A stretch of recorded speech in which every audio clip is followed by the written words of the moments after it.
5,000 mahihirap na mag-aaral ng high school at college sa Nueva Ecija ang tumanggap ng 2,000 pisong educational financial assistance mula kay Senator Mark Villar sa Nueva Ecija Coliseum kamakailan sa pamamagitan ni Governor Oye Umali.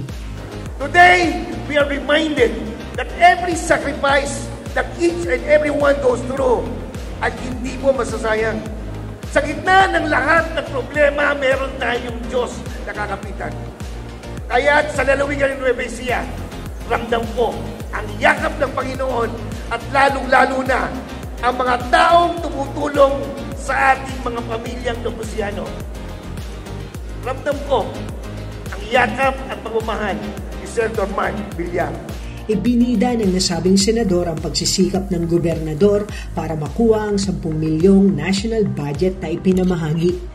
Alam niyo po, kami ni Gov, nakikita kami sa Maynila, pinag-uusapan namin kung ano po yung maitutulong, kung ano pong maitutulong ng national sa kanya.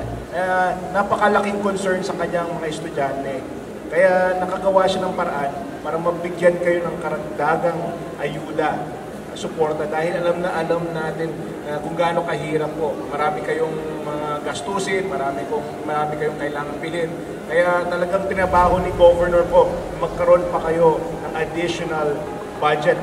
Lubos ang pasasalamat ng mga mag-aaral gaya ng working student na si Jasmine Embang, 3rd year sa kursong Secondary Education ng ELJ Memorial College at ng anak ng tricycle driver na si Melvin Natividad, 3rd year BS Criminology ng FINMA AU.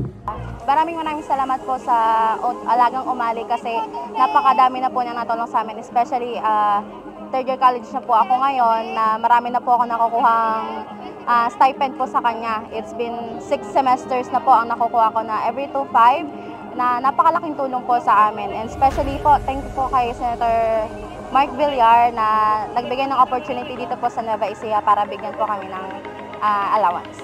Ito pong 2,000 na natanggap ko po ngayon is makakasurvive na po kahit pang 1 linggong allowance.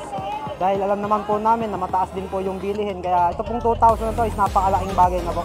Unang-una po, nagpapasalamat po ako sa Nueva Ecija Provincial Government, lalong-lalo na po kay Gov. Oye and kay Senator Mark Anthony Villar dahil po sa kahit na maliit na halagan ay nakakatulong po kayo sa mga estudyante na nagnanais pong makatapos ng pag-aaral. At sana lang po is magtuloy-tuloy pa po ito dahil alam po namin na yung binibigay nyo po is napakalaking tulong po para sa amin po mga estudyanteng kapos sa pag-aaral po. Samantala sa kanilang talumpati, pinasalamatan din ni Vice Governor Anthony Umali at dating Congresswoman Cherry Umali ang senador sa pagmamalasakit nito sa mga estudyanteng Novo Ecijano. Para sa Balitang Nueva Ecija, Delphine Agustin, Ilaw, DWNE Teleradyo, ang inyong kakampi.